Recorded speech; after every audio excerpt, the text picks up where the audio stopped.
Assalamualaikum dan salam sejahtera. Jumpa lagi di channel YouTube Ratna Sari Harahap dalam pembelajaran PLBJ untuk kelas 3 SD dan MI. Jangan lupa ya like, share, komen, dan subscribe-nya di YouTube channel ini.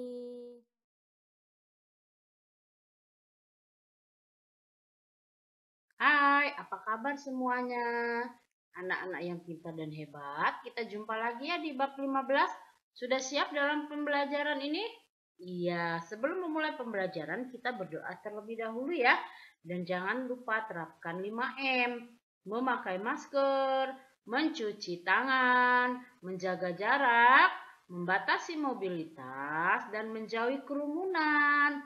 Tujuan dari pembelajaran ini adalah peserta didik menjelaskan pengertian penghijauan kota. Peserta didik menjelaskan manfaat penghijauan kota, serta peserta didik dapat menyebutkan bentuk penghijauan kota. Yuk kita mulai pembelajarannya. Penghijauan adalah salah satu kegiatan penting yang harus dilakukan secara rutin dalam menangani krisis lingkungan. Begitu pentingnya sehingga penghijauan sudah merupakan program nasional yang dilaksanakan di seluruh Indonesia, termasuk di kota Jakarta. Provinsi DKI Jakarta sebagai ibu kota negara harus memiliki ruang publik yang hijau dan menyegarkan. Oleh karena itu, program penghijauan kota harus digalakkan dengan pengelolaan taman-taman kota, taman-taman lingkungan, jalur hijau, dan sebagainya. Nah, kalian perhatikan gambar ini adalah gambar sebuah taman yang ada di Jakarta, yaitu kalian lihat taman apa ya? Taman Suropati. Ayo lihatlah, perhatikan gambar di bawah ini. Baikkah kondisi lingkungan seperti gambar di bawah ini? Bagaimana cara agar kondisi lingkungan seperti ini tidak terus-menerus terjadi? Ya, terlihat ya lingkungannya sangat berpolusi sekali dengan asap kendaraan-kendaraan bermotor. Ini lingkungan yang tidak sehat untuk makhluk hidup ya, untuk terutama kita manusia. Ayo menyimak, baca dan simaklah teks di bacaan di bawah ini. Marco dan Husni sedang bermain di taman dekat rumah mereka. Sebelum bermain, mereka telah menyelesaikan tugas masing-masing.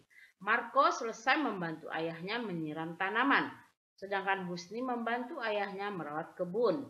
Sambil bermain, mereka berbicara tentang rencana mereka hari Minggu. Pada hari Minggu nanti, mereka berjanji untuk jalan pagi di sekitar Jalan Protokol Wilayah DKI Jakarta yang melaksanakan Car Free Day atau CFD.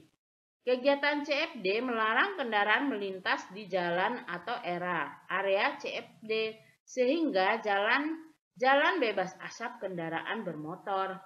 Banyak masyarakat juga berolahraga pagi di area CFD.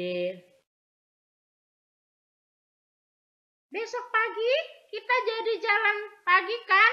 Gak usah jauh-jauh, kata Marco sambil mengawali pembicaraan. Emang mau kemana, Husni? Tanya Zainab dan Laila yang juga sedang bermain di taman. Rencana mau jalan pagi, kata Husni. Ke Monas, tanya Zainab. Ya, rencananya begitu, kata Marco. Bolehkah saya ikut ke Monas, Marco? Tanya Laila. Nah, Laila bisa ikut cari teman lagi ya, kata Husni. Kita ajak Pak Mamat biar aman, kata Marco. Nanti biar Husni yang bilang ke Pak Mamat ya, lanjut Marco. Ya, nanti saya yang sampaikan ke Bapak, jawab Husni. Siapa saja yang bisa ikut? Tanya Husni. Saya ikut Husni, jawab Zainab. Nanti saya minta izinnya biar besok pagi nggak disuruh bantunya di dapur, jawab Zainab. Sepakat nih ya, kita kumpul di rumah Husni. Besok pagi-pagi, kata Marco. Sampai ketemu besok pagi ya, kata Marco kepada Laila dan Zainab. Keesokan harinya Marco, Pak Mamat, Laila, dan Zainab bertemu dan berkumpul di rumah Husni. Mereka akan ke Bundaran HI dan Taman Monas untuk jalan pagi. Mereka memakai kaos dan sepatu olahraga. Sambil berjalan mereka berbincang-bincang. Tidak lama kemudian mereka sudah sampai di Bundaran HI. Mereka lari pagi sepanjang jalan Bundaran HI hingga menuju Monas. Mereka juga mengelilingi Taman Monas yang sangat asri. Di setiap sudut taman terdapat bangku panjang untuk duduk-duduk pengunjung. Nah, kalian perhatikan gambar berikut ini ya. Kegiatan Car Free Day di Jalan Bundaran HI Jakarta ya. Wah, enak sekali ya. Tidak ada polusi udara, tidak ada kendaraan bermotor. Semua kendaraannya aman ya. Tidak berpolusi, sepeda tidak menghasilkan asap, tidak berpolusi ya, segar sekali. Pagi itu cukup ramai, banyak warga sekitar memanfaatkan CFD itu pada saat hari libur. Mereka berlari beberapa putaran, hingga akhirnya mereka beristirahat. Mereka mengobrol sambil menikmati jajanan pagi. Pak, udara di taman ini sejuk sekali. Banyak tanaman yang membuat tempat ini menjadi hijau, kata Husni. Ya nak, karena tempat ini sudah ditanami penghijauan, kata Pak Mamat. Apa arti penghijauan, Pak? Tanya Zainab. Iya, mengapa harus ada penghijauan, Pak? Tanya Laila. Kalian ingin tahu tentang penghijauan kota? Tanya Pak Mamat. Ya, Pak, jawab anak-anak serempak. Baiklah, Bapak akan jelaskan tentang penghijauan kota, jawab Pak Mamat. Sambil beristirahat, Pak Mamat menjelaskan tentang penghijauan kota. Nah, kita simak ya pengertian penghijauan kota. Ketika bumi semakin gersang, penghijauan dengan tanaman sangat diperlukan. Terlebih di kota-kota besar seperti DKI Jakarta, Kota Jakarta merupakan pusat konsentrasi pelayanan dengan berbagai aspek kegiatannya menimbulkan dampak positif dan negatif terhadap lingkungan. Sebagai pusat pemerintahan dan kegiatan ekonomi sebagian besar wilayahnya terdapat bangunan-bangunan baik bangunan untuk perkantoran maupun permukiman. Sudah tidak heran jika di DKI Jakarta sulit menemukan lahan kosong. Jika ada, itu pun jumlahnya tidak banyak. Lahan-lahan tersebut sudah beralih fungsinya menjadi pemukiman, gedung perkantoran, dan juga sebagai pusat perbelanjaan. Sebagai pusat pemerintahan tentu banyak aktivitas warga DKI Jakarta yang menggunakan kendaraan bermotor. Hal ini dapat menyebabkan terjadinya polusi udara. Adanya pembangunan pemukiman dan gedung perkantoran menyebabkan berkurangnya daerah resapan air. Hal ini menyebabkan terjadinya banjir di musim penghujan. Karena air tidak lagi memiliki tempat sehingga tidak terserap secara baik oleh tanah. Untuk mengatasi hal tersebut, maka perlunya ada penghijauan kota. Penghijauan adalah usaha penataan lingkungan dengan menggunakan tanaman sebagai materi pokoknya. Penghijauan dapat diartikan sebagai upaya yang dapat menanggulangi degradasi dan kualitas lingkungan. Karena dalam penghijauan terdapat kegiatan pemenuhan ruang terbuka hijau yang dapat menciptakan kesehatan jasmani dan rohani bagi penghuninya. Dengan adanya tanaman, maka akan mampu mengurangi banjir dan mencegah lingkungan. Nah, itu ada gambar ruang terbuka hijau di salah sudut kota Jakarta. Kalian amati ya betapa segar dan asrinya taman tersebut. Ya, iya. Kita menyimak B. Manfaat penghijauan kota. Penghijauan kota memiliki manfaat yang dapat dirasakan dengan kehidupan masyarakat perkotaan. Penghijauan kota mempunyai beberapa manfaat antara lain estetis, hidrologis, ekologis, dan edukatif. Kita akan bahas satu persatu ya. 1. Manfaat estetis. Pohon memiliki berbagai macam bentuk tajuk yang khas sehingga menciptakan keindahan tersendiri. Oleh karena itu, bila disusun secara berkelompok dengan jenis yang sama pada masing-masing kelompok, maka akan menciptakan keindahan atau suasana yang nyaman. Struktur bangunan tanpa diimbangi dengan pohon-pohon akan terasa gersang. Namun, bila ditanami pohon serta ditata dengan baik akan tampak hijau dan asri. 2. Manfaat hidrologis. Akar pohon dengan tanah merupakan satu kesatuan yang kuat sehingga mampu mencegah erosi dan atau pengikisan tanah. Tanaman-tanaman pada dasarnya akan menyerap air hujan. Dengan demikian, banyaknya kelompok pohon-pohon akan menjadikan daerah tersebut daerah persediaan air yang dapat memenuhi kehidupan bagi manusia dan makhluk lainnya. Hal ini akan sangat mendukung daur air yang alami, sehingga menguntungkan manusia. Dengan banyaknya pohon akan menurunkan suhu setempat sehingga udara di sekitarnya menjadi sejuk dan nyaman. 3. Manfaat ekologis. Manfaat ekologis berkaitan dengan tempat hidup binatang. Di lingkungan yang penuh dengan pohon-pohon, maka secara alami satwa dapat hidup dengan tenang karena lingkungannya memang sangat mendukung. Lingkungan yang baik artinya lingkungan yang memiliki keseimbangan antara struktur buatan manusia dan struktur alam. Kelompok pohon atau tanaman, air, dan binatang adalah bagian dari alam yang dapat memberikan keseimbangan lingkungan kehidupan. Kehidupan makhluk hidup di alam ini saling tergantung satu dengan lainnya. Jika salah satu komponen terganggu, maka makhluk hidup yang lain pun akan terdampak. Sebagai contoh, pohon dapat memberikan perlindungan terhadap teriknya sinar matahari, angin kencang, penahan debu, serta peredam suara. Di samping juga melindungi mata dari cahaya silau. Tetapi jika tidak ada pohon, maka kita tidak akan mendapatkan perlindungan tersebut. 4. Manfaat edukatif.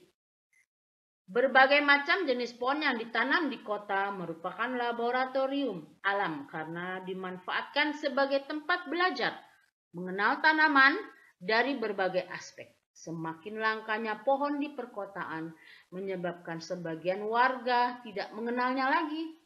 Padahal sejak zaman dulu pepohonan telah tumbuh di sekitarnya. Oleh karena itu, penanaman kembali pepohonan di perkotaan sangat diperlukan karena dapat menemukan manfaat penghijauan yang lain, serta sifat pohon pada siang hari menghasilkan oksigen, udara bersih yang sangat diperlukan manusia. Dan sebaliknya, dapat menyerap karbon dioksida, yaitu udara kotor hasil gas buangan sisa pembakaran.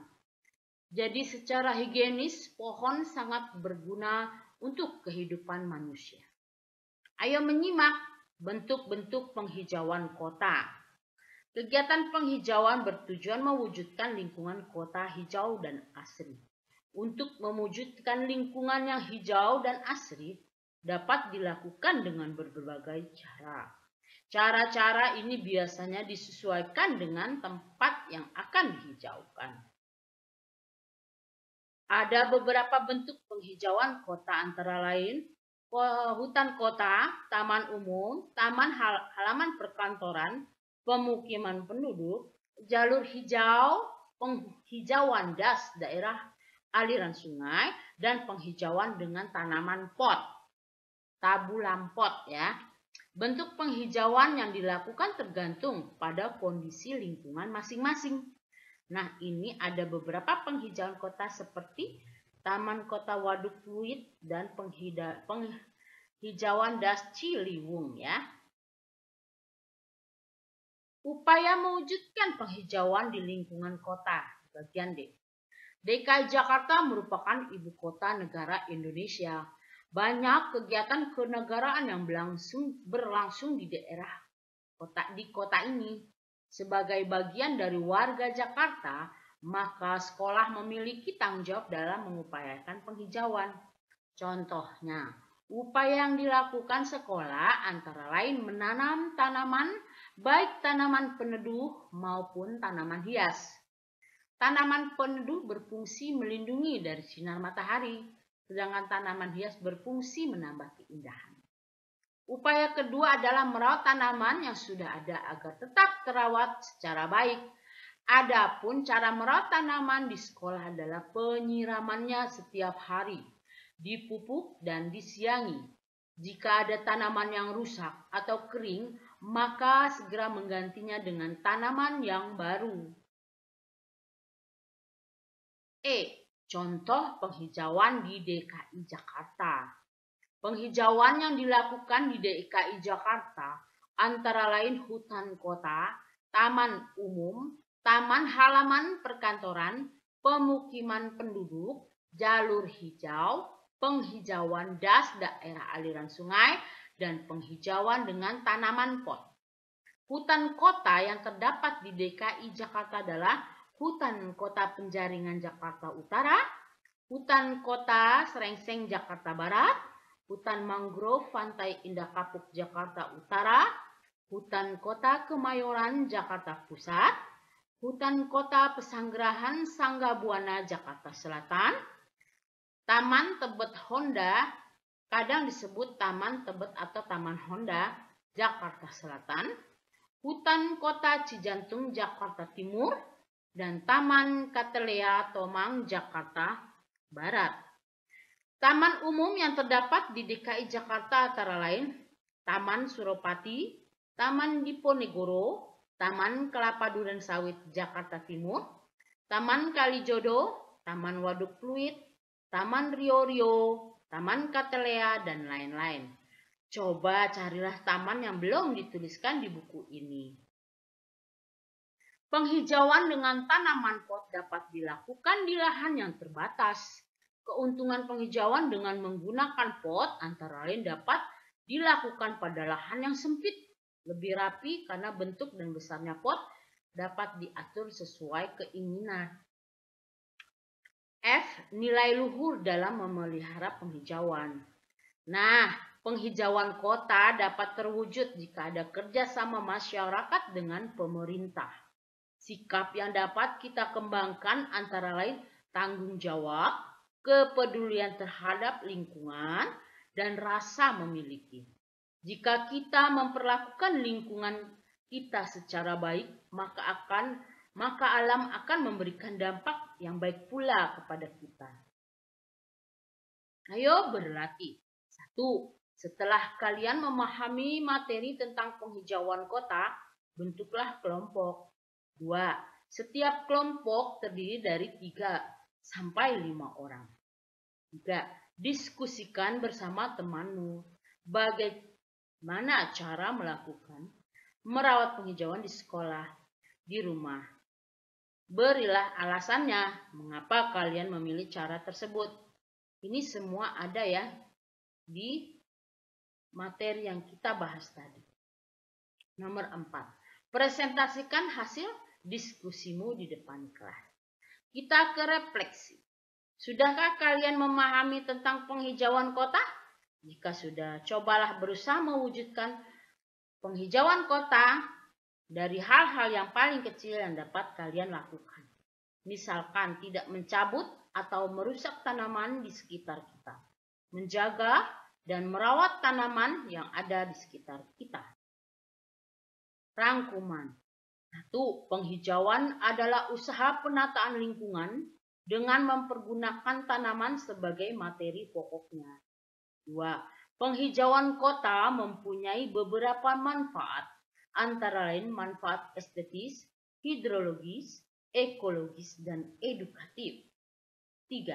Bentuk-bentuk penghijauan yang dilakukan pemerintah antara lain membuat taman kota, taman umum, penghijauan, dengan tanaman pot, penghijauan das, daerah aliran sungai, dan lain-lain.